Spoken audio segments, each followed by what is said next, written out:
Hello दोस्तों, welcome करता हूं मैं आपको आपके अपने यूट्यूब चैनल सिविल इंजीनियर एफबीएच में। तो दोस्तों, जो हमारी आज की वीडियो है इसमें हम जो आईएएस कोड रिकमेंडेशंस के बारे में पढ़ रहे थे। आज की वीडियो जो है सिक्स्थ वीडियो है।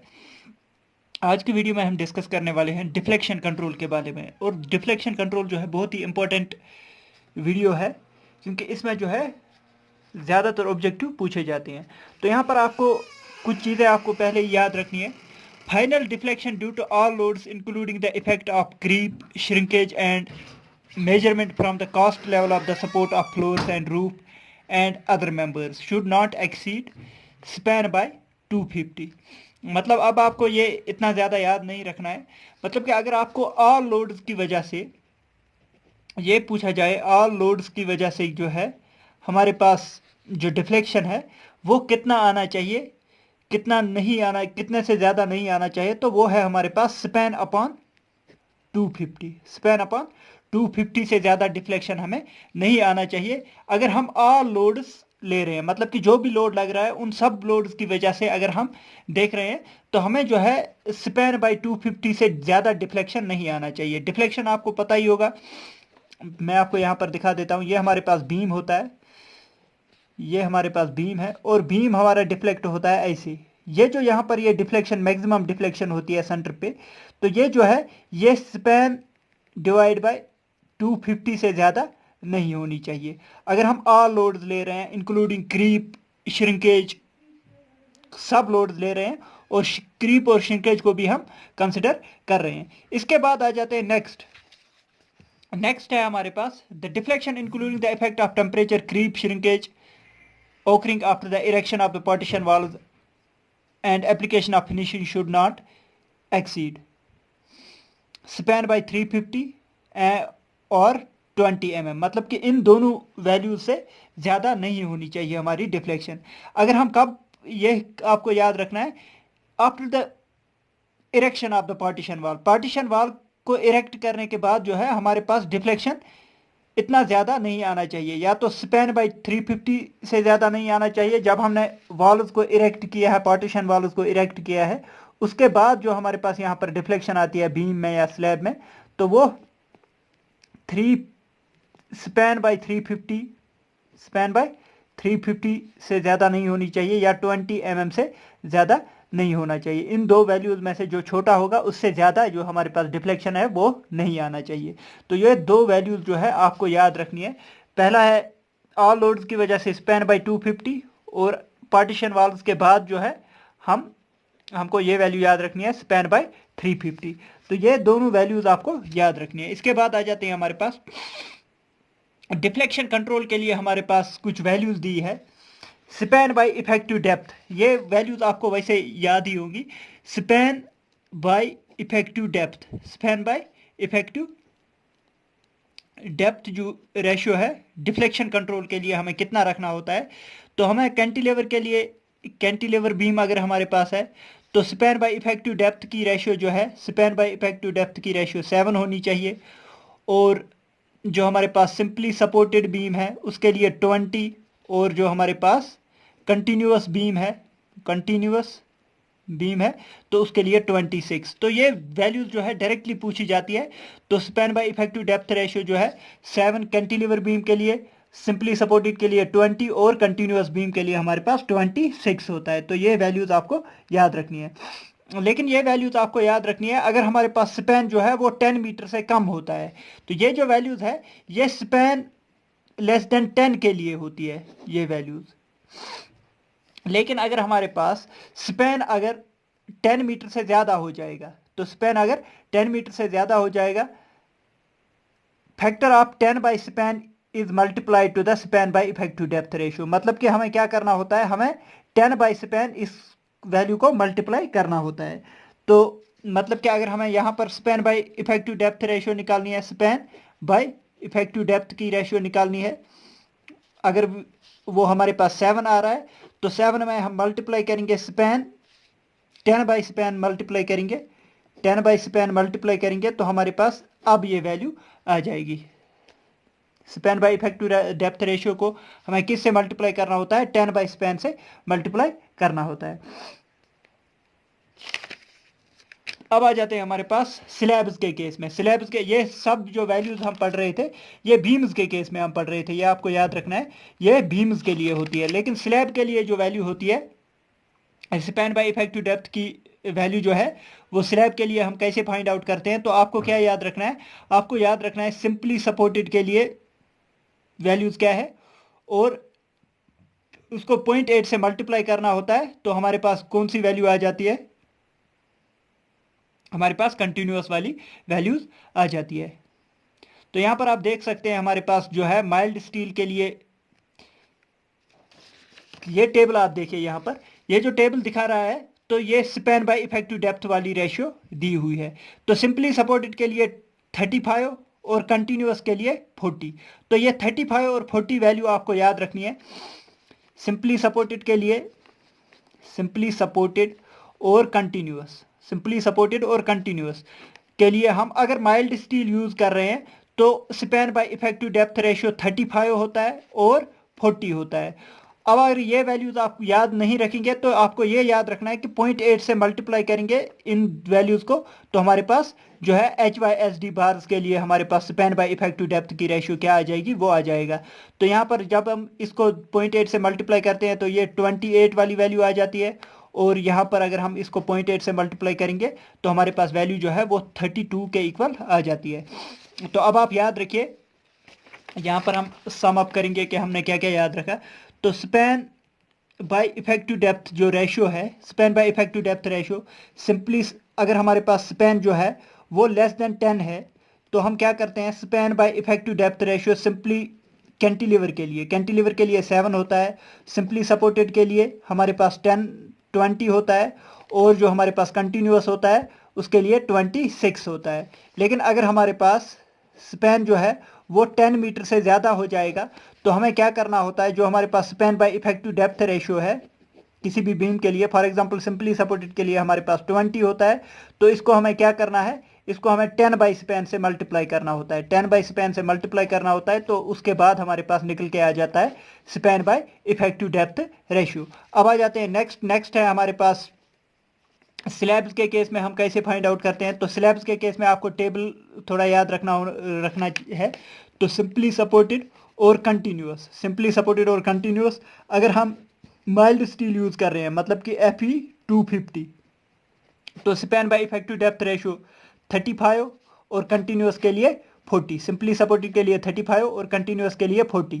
और अगर हमें ये फाइंड आउट करनी है तो इसको 0.8 से मल्टीप्लाई करेंगे तो HYSD बार्स के लिए span by effective depth ratio आ जाएगा, मतलब कि जो हमारे पास Fe500 एंड Fe415 होती है तो उनके लिए 0.8 से मल्टीप्लाई करेंगे तो ये आ जाएगा 28 और ये आ जाएगा हमारे पास 32 वैल्यू। तो ये वैल्यूज अगर आप सीधा याद रखना चाहेंगे तो सीधे याद रख सकते हैं, अगर आप ये 0.8 वाला फंडा याद रखना चाहते हैं तो 0.8 वाला फंडा याद रख सकते हैं। तो ये वैल्यूज होती है हमारे पास span by effective depth ratio. तो अब आ जाते हैं हमारे पास, अब और भी रिकमेंडेशन है, ये उतना ज़्यादा आपको याद रखने की ज़रूरत नहीं है। तो नेक्स्ट आ जाते हैं हमारे पास slenderness limit to ensure the lateral stability. तो स्लेंडरनेस लिमिट जो है, मैक्सिमम स्लेंडरनेस लिमिट, वो क्या होती है, तो सिंपली सपोर्टेड बीम के केस में पूछा जाता है, ये वैल्यूज जो है पूछी जाती है।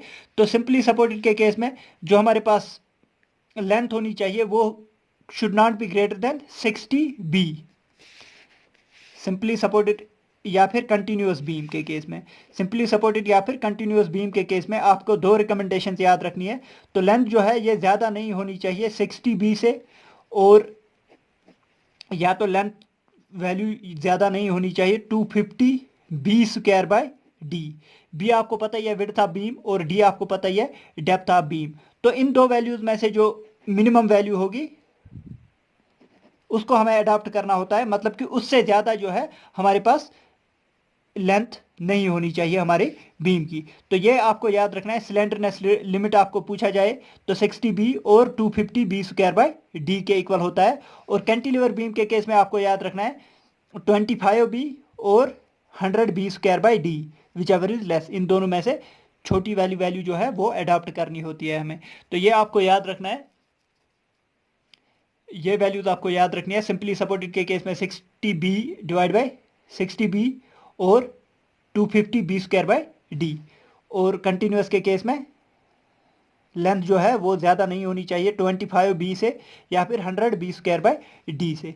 तो ये वैल्यूज जो है स्लेंडरनेस लिमिट के लिए आपको याद रखनी है। इसके बाद आ जाते हैं हम, ये वैल्यूज आपको याद रखने की ज़रूरत नहीं है। इसके बाद आ जाते हैं हमारे पास thickness of the edge of footing. तो एज ऑफ फुटिंग जो है उसकी थिकनेस जो है वो कितनी हम परमिसिबल रखते हैं, तो ये आपको याद रखना है। ये वैल्यूज, दो वैल्यूज आपको याद रखनी है, यहाँ पर ये पूछी जाती है।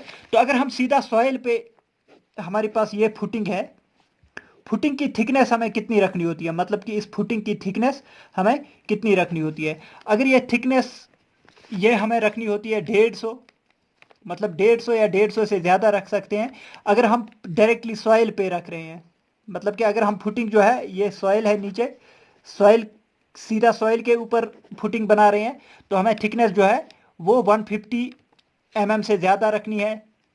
और अगर हम क्या कर रहे हैं, ये पाइल्स हमने लगाई है, तो पाइल्स के ऊपर हम फुटिंग बना रहे हैं, तो उसके लिए थिकनेस जो है, ये थिकनेस ये हमें कितनी प्रोवाइड करनी होती है, ये ग्रेटर देन 300 mm प्रोवाइड करनी होती है। तो ये दो वैल्यूज भी आपको याद रखनी है।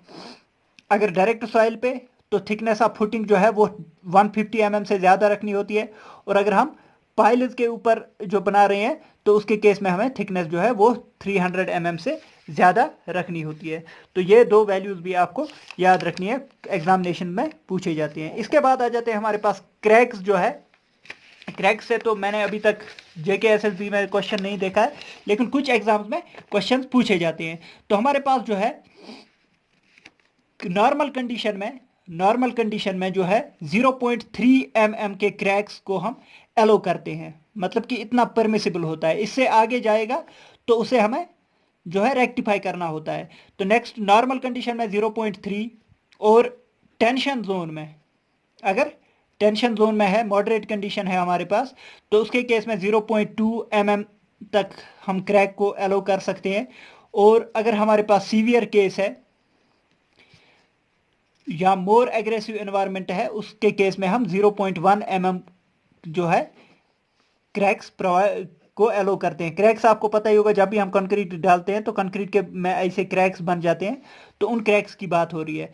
तो नॉर्मल कंडीशन में 0.3, और मॉडरेट कंडीशन में 0.2, और सीवियर कंडीशन में 0.1 जो है हम एलो कर सकते हैं। इसके बाद जो है उन्हें ठीक किया जाता है। तो इसके बाद हम देखते हैं, यहाँ पर आप देख सकते हैं क्रिटिकल सेक्शन जो है, क्रिटिकल सेक्शन आपसे पूछे जाते हैं।